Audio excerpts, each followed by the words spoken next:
नमस्कार साथियों, Naira education institute में आपका हार्दिक स्वागत है। मैं प्रोफेसर महेंद्र सर।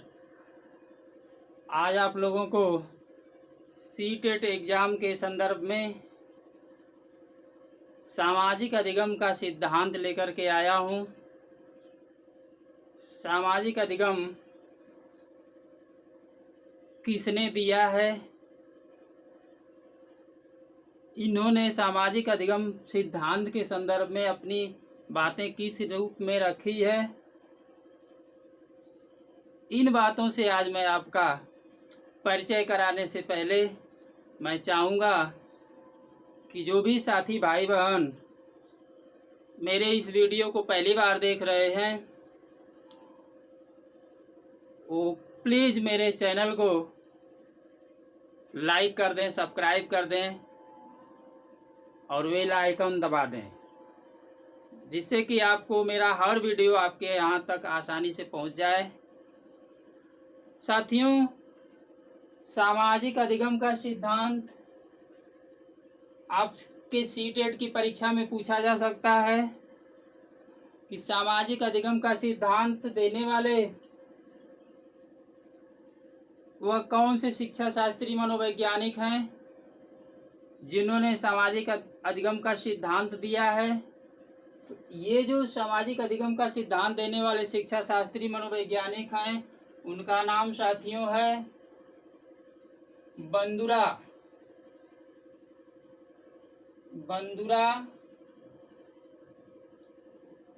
और वाल्टर्स।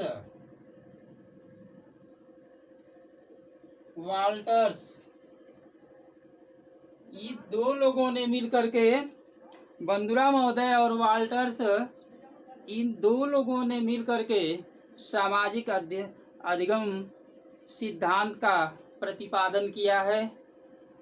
इसमें इन्होंने बताया है कि बालक कैसे सीखता है, किन परिस्थितियों में सीखता है,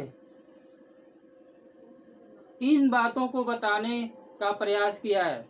तो साथियों, बंदुरा और वाल्टर्स महोदय ने अपने इस सिद्धांत में बताया है कि एक कक्षा में जितने भी छात्र छात्राएं उपस्थित थे, एक कक्षा में जितने भी छात्र छात्राएं उपस्थित थे, उन छात्रों और छात्राओं के समक्ष एक सिनेमा दिखाया गया, पिक्चर, और उस पिक्चर में 3 भाग थे। बड़े ध्यान से इसको सुनिएगा, एकदम कहानी की तरह मैं बता रहा हूँ, सिनेमा हॉल की कहानी। साथियों, एक कक्षा में सभी छात्र छात्राओं के लिए एक फिल्म प्रस्तुत कर दी गई, एक फिल्म दिखाई गई जिसके 3 भाग थे। कितने भाग थे? 3 भाग। क्या थी? फिल्म। एक फिल्म थी, फिल्म एक थी जिसके कितने थे? 3 भाग। सभी छात्रों को इस फिल्म के तीनों भाग को दिखाया गया। पहले भाग में यह दिखाया गया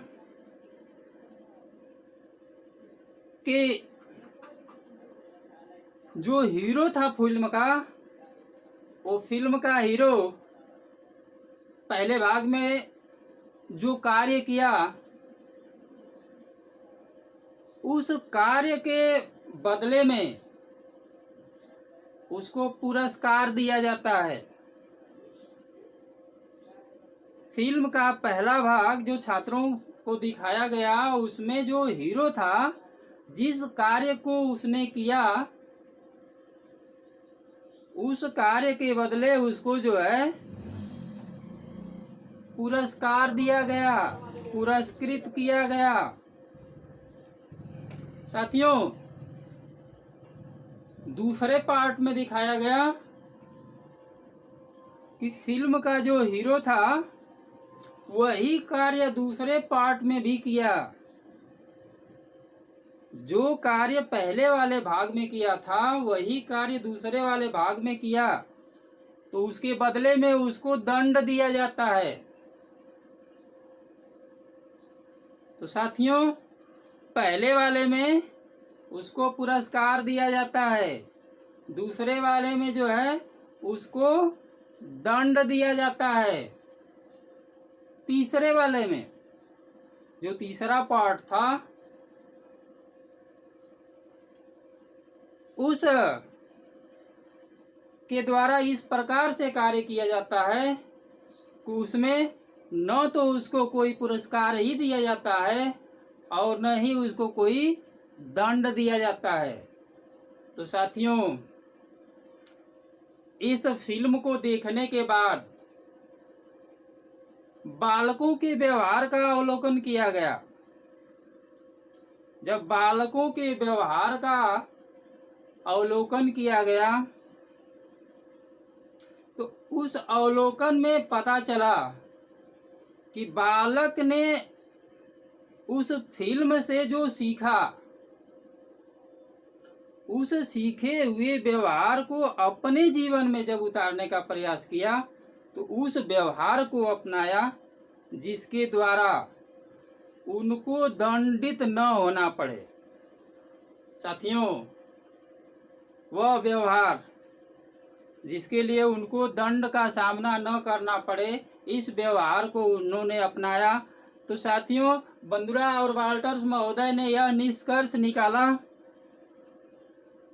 कि सीखने के लिए वंशानुक्रम जरूरी नहीं है, वातावरण जरूरी है।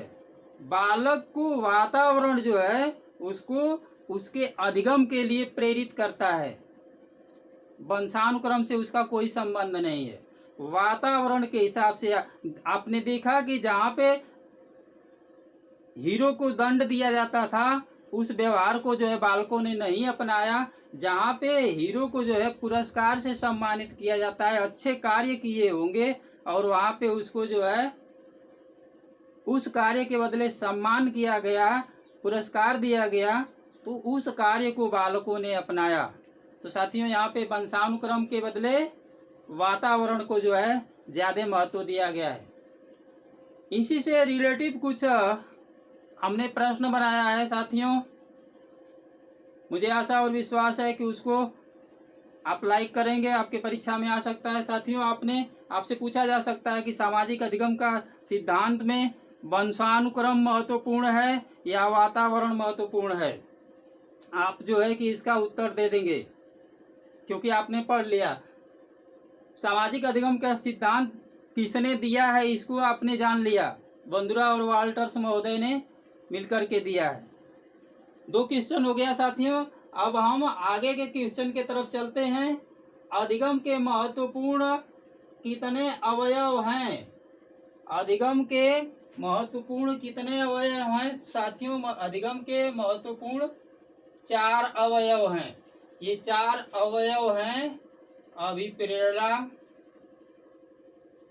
ध्यान दीजिएगा, अभिप्रेरणा, दूसरा है उद्दीपक,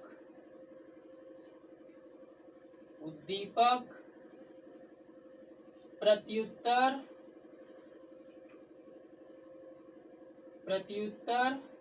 ये यह है साथियों, प्रत्युत्तर।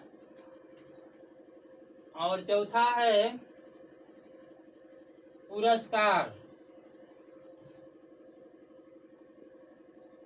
ये अधिगम के महत्वपूर्ण 4 अवयव हैं। Very most important question for CTET exam. अगला क्वेश्चन, कुछ साथी हमारे कह रहे थे कि सर लॉन्ग टाइप के क्वेश्चन आप बताया करिए। तो लॉन्ग टाइप के क्वेश्चन साथियों आता है सीटेट की परीक्षा में, जिसे पेडागोजी के नाम से जाना जाता है।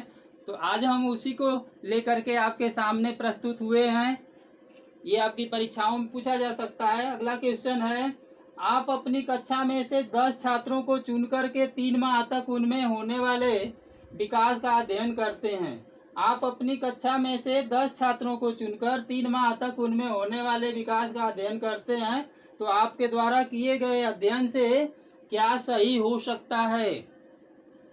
आपके द्वारा किए गए अध्ययन से 10 छात्रों को आपने जो है चुन करके 3 माह के लिए जो है उनके विकास का अध्ययन किया, और आपके द्वारा जब अध्ययन किया जाता है तो उसमें क्या सही मिला? इसके उत्तर भी हैं साथियों। सभी छात्रों में विकास एक ही दिशा में होते हुए देखा गया। सभी छात्रों में विकास एक ही दिशा में होते हुए देखा गया, पहला उत्तर।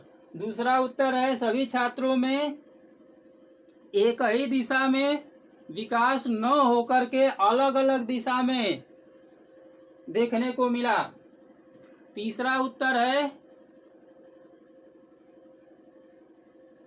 उपरोक्त दोनों उत्तर सही हैं, और चौथा इनमें से कोई नहीं।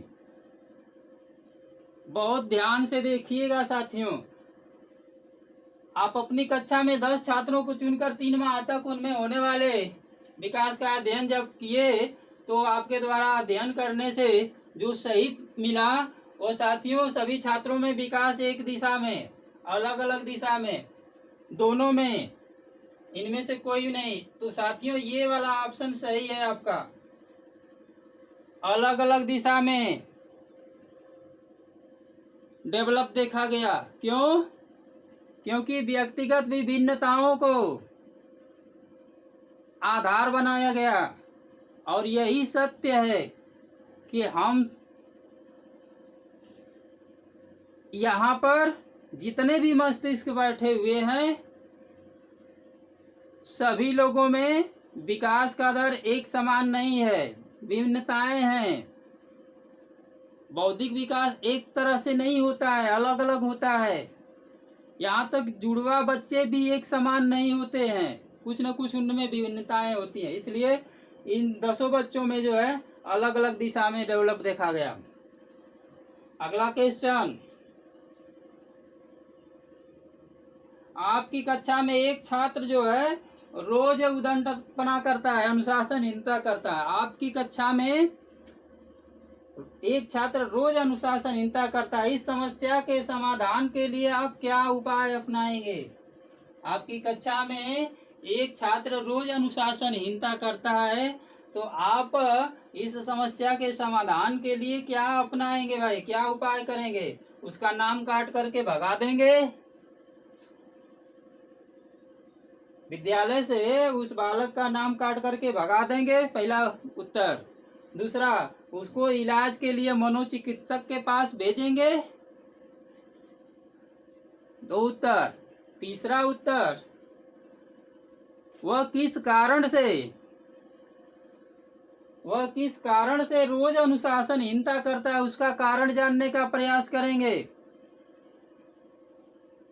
और चौथा उत्तर, ये सभी उपरोक्त सभी उत्तर सही हैं। तो साथियों इसका सबसे नजदीकी, सबसे महत्वपूर्ण, सबसे करीबी उत्तर है बालक क्यों अनुशासनहीनता करता है, उसके कारण को जानने का प्रयास करेंगे, तब उपाय करेंगे। तो इसमें ये दोनों में से कोई नहीं सही है, कारण वाला सही है। आप उसको ध्यान से जो है लिख लीजिएगा अपने नोट्स में कि कारण का पता करेंगे। अगला क्वेश्चन, प्रत्येक छात्र स्वयं में विभिन्न है, इस तथ्य का प्रमुख कारण आप क्या मानते हैं? प्रत्येक छात्र जो है स्वयं में विभिन्न है, एक नहीं है, सब अलग अलग हैं। इस तथ्य का प्रमुख कारण आप क्या मानते हैं? साथियों 4 उत्तर है, भौतिक वातावरण, सामाजिक वातावरण, वंशानुक्रम और उपरोक्त सभी। क्या उत्तर हो सकता है? तो साथियों इसका उत्तर होगा सही, उपरोक्त सभी। भौतिक वातावरण, सामाजिक वातावरण और वंशानुक्रम, ये सब जो है इसका कारण हो सकता है या होता है। इसलिए यहाँ तक कि जुड़वा एक ही माता पिता के जुड़वा संतान भी आपस में एक समान नहीं होते हैं। अगला लास्ट क्वेश्चन साथियों, निम्नलिखित में से कौन सा नियमित शिक्षा के अंतर्गत नहीं आता है? नियमित शिक्षा के अंतर्गत नहीं आता है। ऑप्शन नंबर ए स्कूल, पुस्तकालय, धर्म, ये सभी। तो साथियों नियमित शिक्षा के अंतर्गत कौन सा नहीं आता है? स्कूल आता है भाई, औपचारिक शिक्षा है जहाँ पे रोज पढ़ाई होती है, शिक्षक नियमित रूप से आते हैं, बच्चे आते हैं, उनकी कक्षाएं होती हैं, समय निर्धारित होता है। पुस्तकालय का भी समय निर्धारित होता है, टाइम से खुलता है, टाइम से बंद होता है।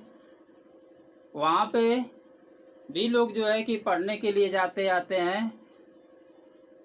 तो ये दोनों नियमित शिक्षा के अंतर्गत तो आ गया, तब सभी कैसे होगा? ऑप्शन नंबर सी धर्म नियमित शिक्षा के अंतर्गत नहीं आता है साथियों। तो आज आपने पढ़ा सामाजिक अधिगम का सिद्धांत बंदुरा और वाल्टर्स महोदय ने, जिसमें एक फिल्म दिखाया गया। फिल्म के हीरो को पुरस्कार दिया जाता है, अच्छा कार्य करने के लिए पुरस्कार दिया जाता है, और उसी अच्छे कार्य का नकल करके जो है उस वातावरण से बालक जो है सीखते हैं। वहाँ पे वंशानुक्रम का कोई महत्व नहीं है। अधिगम के महत्वपूर्ण 4 अवयव बताए गए, जिसमें अभिप्रेरणा, उद्दीपक, प्रत्युत्तर और पुरस्कार। अगला, आप अपनी कक्षा में से 10 छात्रों को चुनकर 3 माह तक उनमें होने वाले विकास का अध्ययन करते हैं। तो आपके द्वारा किए गए अध्ययन से क्या सत्य हो सकता है? सभी छात्रों में अलग अलग दिशा में उसका जो है डेवलप देखा गया है। आपकी कक्षा में एक छात्र रोज अनुशासनहीनता करता है, तो इस समस्या के लिए जो है कि आप उसका कारण जानने का प्रयास करेंगे। प्रत्येक छात्र स्वयं में विभिन्न है। इस तथ्य का प्रमुख कारण जो है भौतिक वातावरण, सामाजिक वातावरण, वंशानुक्रम, ये सभी है। और निम्नलिखित में से कौन सा नियमित शिक्षा के अंतर्गत नहीं आता है? तो साथियों स्कूल, पुस्तकालय, धर्म में से जो है कि धर्म जो है नियमित शिक्षा के अंतर्गत नहीं आता है। तो साथियों आज का वीडियो मेरा यहीं तक।